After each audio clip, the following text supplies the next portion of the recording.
I wanted to walk out. I wanted to turn around, get back in my truck, and drive the 40 miles home without looking back. But my son's hand found my arm in the dark hallway, and he leaned close and said 3 words so quietly I almost missed them. Dad, trust me. I stayed. My name is Walter Briggs. I am 63 years old.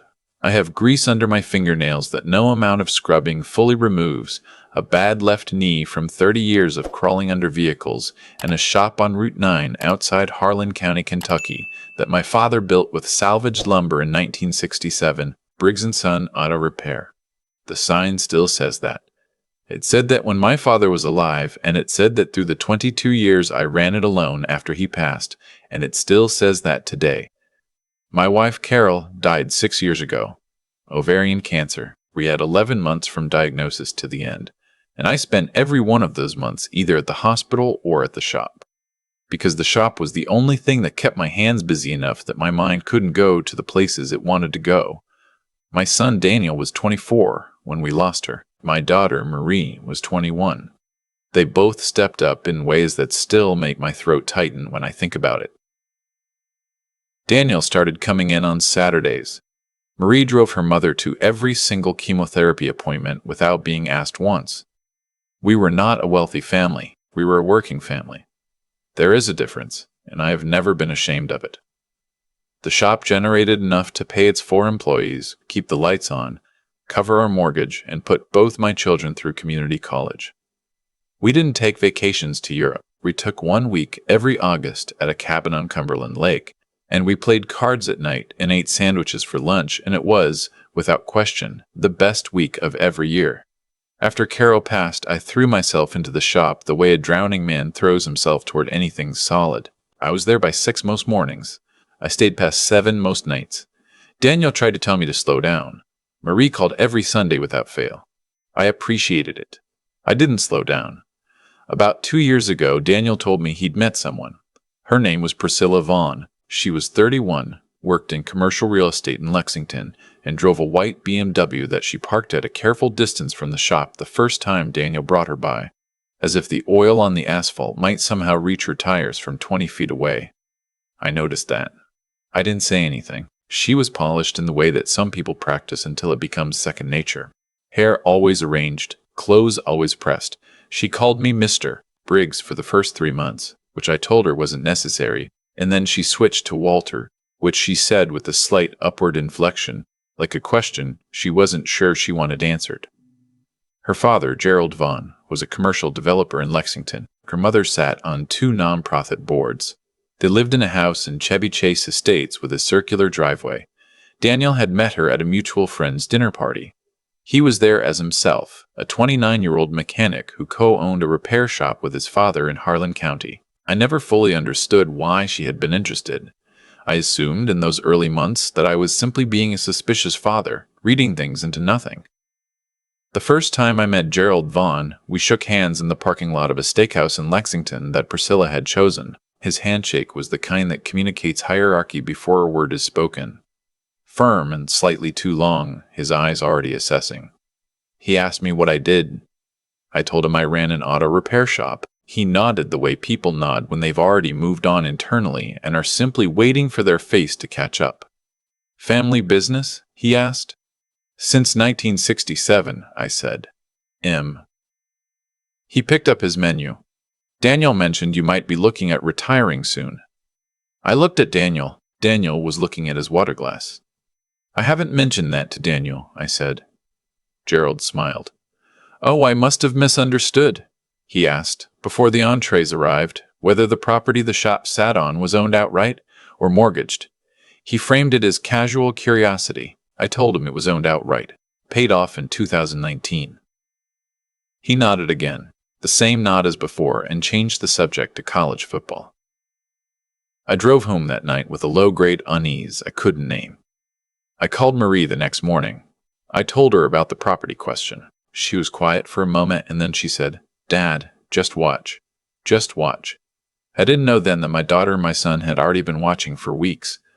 Over the following months, Priscilla became a more frequent presence. She came to the shop twice. both times in clothes that were clearly not chosen for a visit to a garage. Once in cream-colored slacks that she held slightly away from any surface she passed. She was never rude to me directly. She was something more calculated than rude. She was selectively warm. She would hug Daniel in front of me and laugh at things he said, touch his arm. And when she turned to include me in the conversation, there was always a fraction of a second's delay. As if she'd remembered I was there. She asked about the shop's value once, in a way she likely thought was invisible. We were at Daniel's apartment for dinner. She'd cooked, which she did well, and she said, while refilling wine glasses, "Walter, have you ever had anyone appraise the property? Just out of curiosity, real estate in that corridor has appreciated quite a bit." "I know what it's worth," I said. "Of course." She smiled. "I just mean, sometimes people are sitting on more than they realize." I looked at my son. He was cutting his chicken and didn't look up, but I saw the muscle in his jaw tighten and then release. Gerald Vaughn began appearing at what felt like coordinated intervals. A birthday dinner for Priscilla where he sat across from me and asked with apparent warmth about my retirement timeline again. A 4th of July cookout at his house. A house designed to communicate a certain distance between itself and a Harlan County auto shop, where he steered me away from the other guests and said, "Daniel tells me you haven't done any estate planning. At your age, Walter, that's something to think seriously about." He recommended his own attorney. He offered to set up a meeting. I said I would think about it. I drove home, and I sat in my kitchen for a long time. The shop was worth, at current property values, somewhere between $800,000 and $1.1 million, depending on who you asked. The building, the land, the equipment, the client accounts. My father had broken his back for it. I had given it 30 years. It was not just money. It was not just real estate in an appreciated corridor. It was the place where my father taught me to listen to an engine the way a doctor listens to a heart, with patience, without assumption. It was the place where Daniel had handed me tools before he was tall enough to see into an engine bay. It was the place where, 3 weeks after Carol's funeral, I had come at 5 in the morning because I could not be in the house, and I had sat on the concrete floor with my back against a tire and cried until I had nothing left. And then I had gotten up and started work on a '98 Silverado with a blown head gasket because that was what I knew how to do. Gerald Vaughn wanted to set up a meeting with his attorney. I told Daniel about my concerns 2 weeks later. We were alone in the shop after closing, both working on a transmission. I said carefully that I had noticed a pattern, that the property questions had not stopped, that Gerald's attorney recommendation made me uncomfortable. Daniel was quiet for a long moment. He wiped his hands on a shop rag. He looked at me with an expression I can only describe as older than his age. "Dad," he said, "I need you to trust me on something." "On what?"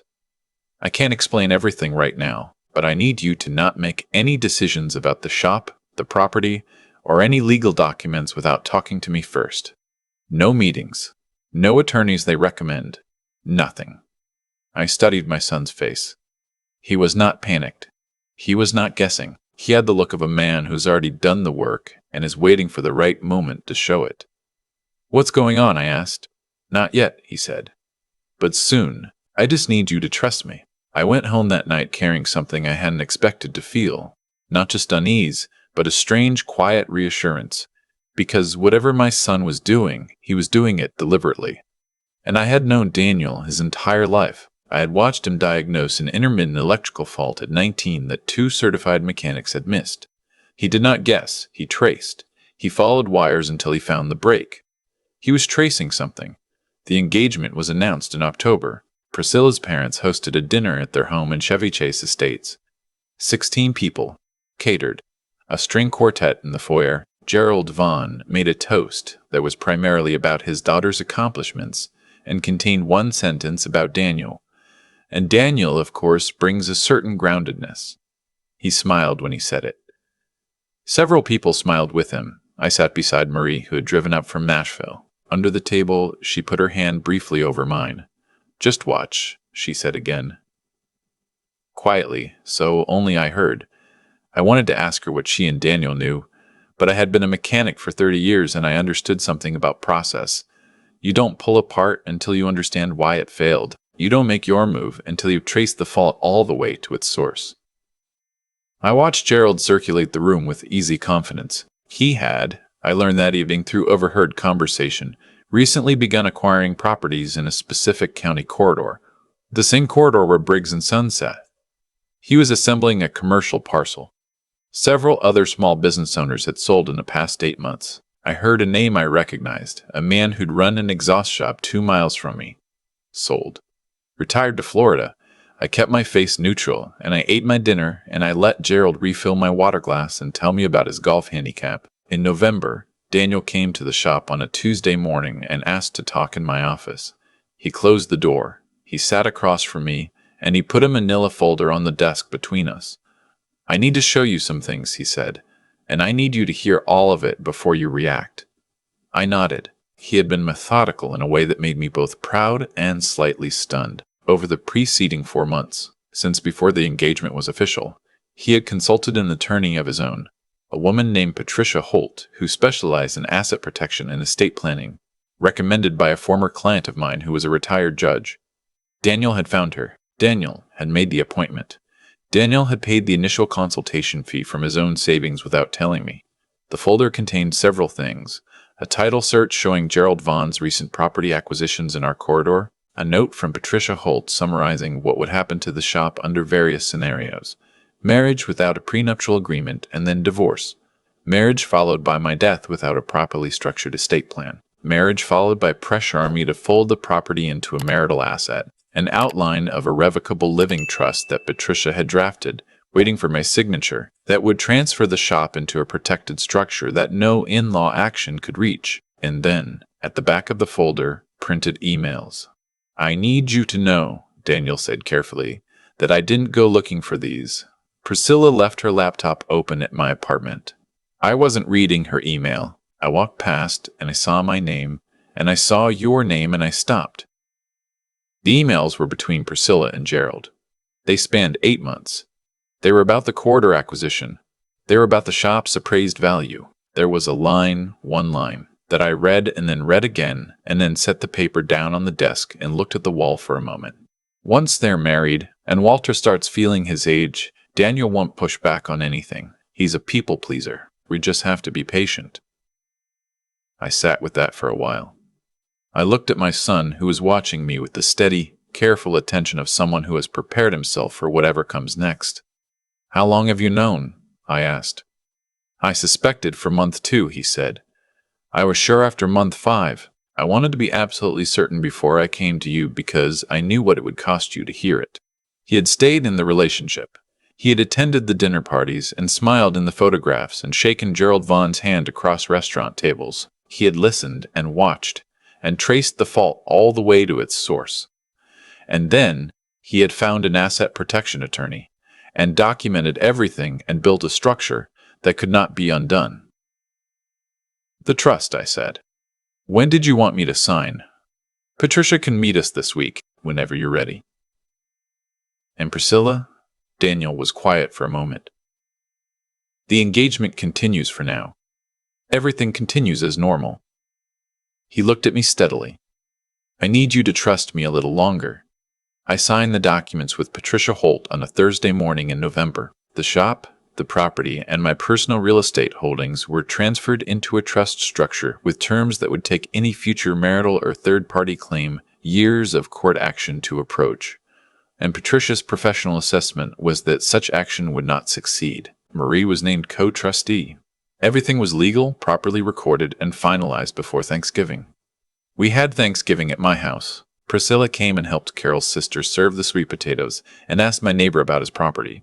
I watched her do it, watched the familiar shape of the question, the bright, curious smile, and I ate my turkey and I was at peace in a way I hadn't been in months. Gerald pulled me aside after dinner, touched my elbow, said his attorney was still available whenever I was ready to talk about estate planning, said it with the warmth of a man who does not know that he is speaking to someone who has already made his plans. I appreciate that, Gerald, I said. I've actually already taken care of it. Something moved behind his eyes. Quick, like a shadow. Oh, he said. Recently? Just this month, I said. Felt good to get it done. You were right that it was important. He smiled. It was the first time I saw his smile not reach his eyes. Daniel ended the engagement in December. He did it at Priscilla's apartment, alone, without drama. He told me afterward that she had cried and that Gerald had called him twice that evening, and that by the following morning Gerald had apparently learned about the trust through channels I don't fully understand, because the third call from Gerald that day was markedly different in tone from the first two.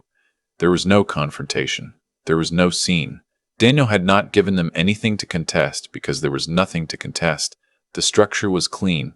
The work was done. I want to tell you something about the shop, about what it means to stand in a space that your father built and know that you are going to be the one who hands it to the next generation. I was there the morning after Christmas, alone, the way I often am in the early hours, when the light comes through the high east windows and hits the concrete floor in long pale strips. I had a '72 Chevelle on the lift that belonged to a man in his 80s who had bought it new and maintained it himself for 40 years until his hands gave out.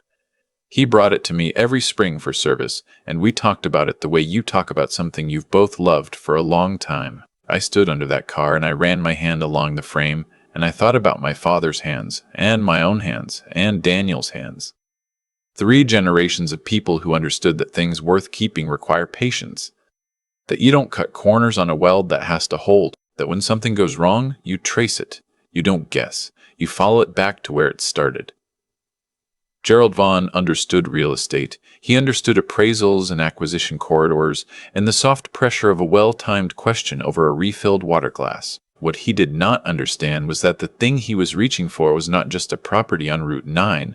It was not an asset in a corridor. It was the place where a man named Robert Briggs worked his whole life and taught his son to listen to engines, and where that son had worked his whole life and taught his son to trace faults until you find them, and where nothing that arrives with a polished smile and a BMW parked 20 feet from the oil stains was ever going to be the thing that finally took it.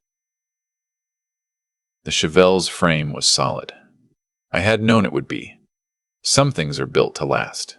Daniel is doing well. He's been seeing a woman named Kara for about 4 months. She works at the county veterinary clinic and drives a truck with actual mud on it and shook my hand like she meant it the first time we met. I am not a superstitious man, but I noticed the mud on the truck. I noticed it and I said nothing, and I appreciated it more than I can adequately explain. Marie calls every Sunday, same as always. The shop still says Briggs & Son. My father's name. Mine. And someday, if Daniel wants it, that sign has survived 48 Kentucky winters and 1 commercial developer from Lexington. I expect it will survive a few more things before it's done. If something doesn't sit right in your gut, listen to it. That feeling has saved engines I couldn't yet hear failing. It has told me where to look before I understood what I was looking for. And if you're lucky, if you are genuinely lucky, you have someone in your life who is already looking, already tracing, already holding the folder before you knew there was a folder to hold. I have that. I have had it the whole time. Thank you for listening. If this story meant something to you, please subscribe to mt-sweetrevenge for more stories about family, dignity, and the things that are worth protecting. I'll see you in the next one. There's a principle I have come to understand, not from any book or sermon, but from 30 years under the hoods of other people's vehicles. What a person does in private. When no one is watching, when there is no audience, when the outcome seems guaranteed, that is the truest version of who they are. Gerald Vaughn asked me about my property value at a dinner table with a warm smile and a refilled water glass. Priscilla asked me about real estate appraisals while serving a meal she had cooked in my son's kitchen. They believed their conduct was invisible. It was not. It never is. Actions taken in private have a way of surfacing. The same way a hidden oil leak eventually finds the floor. You may not see it for weeks, but it will always find the floor. What saved me was not luck. It was not circumstance. It was the character that Daniel had built long before any of this began. My son is not a complicated man. He is a man who pays attention. He listens the way his grandfather taught me to listen to an engine, without assumption, without rushing toward a conclusion he hasn't earned. When he saw those emails on Priscilla's laptop, he did not explode. He did not confront. He sat with what he knew. And he found the right attorney, and he built something that could not be taken apart. That is not instinct. That is discipline. That is the result of a life lived with enough integrity that when the moment came to act, he already knew how. I think about what I almost allowed to happen. Not because I was foolish, I had doubts, I felt the unease, but because I did not want to believe that a person could sit across a dinner table, look me in the eye, and calculate what I was worth while appearing to simply make conversation. That is a failure of cynicism on my part, and I am not ashamed of it. Trusting people is not weakness. Trusting people who have shown you, quietly and repeatedly, that they should not be trusted. That is the only mistake I almost made. The shop is still standing. The sign still says Briggs & Son. Daniel still comes in on Saturdays. Nothing that Gerald Vaughn assembled in his acquisition corridor touches any of it. Here's what I want you to take from Walter Briggs and his greasy hands and his Route 9 auto shop. The things worth keeping in this life require active protection, not paranoia, not suspicion of everyone who smiles at you, but clear eyes and the willingness to trace a problem back to where it actually started. The people who want what you have built will not announce themselves. They will come with warmth and good manners and questions that sound like curiosity. Your job is not to assume the worst of everyone. Your job is to pay attention, and to raise children who pay attention, who love what is real, who know the difference between a hand extended in genuine connection and a hand extended to see what it can take. Daniel knew the difference. He protected his father the way his father spent 30 years protecting him. That is not a coincidence. That is cause and effect. That is what it looks like when you give your children not just a livelihood, but a standard. Hold your standard. The rest follows.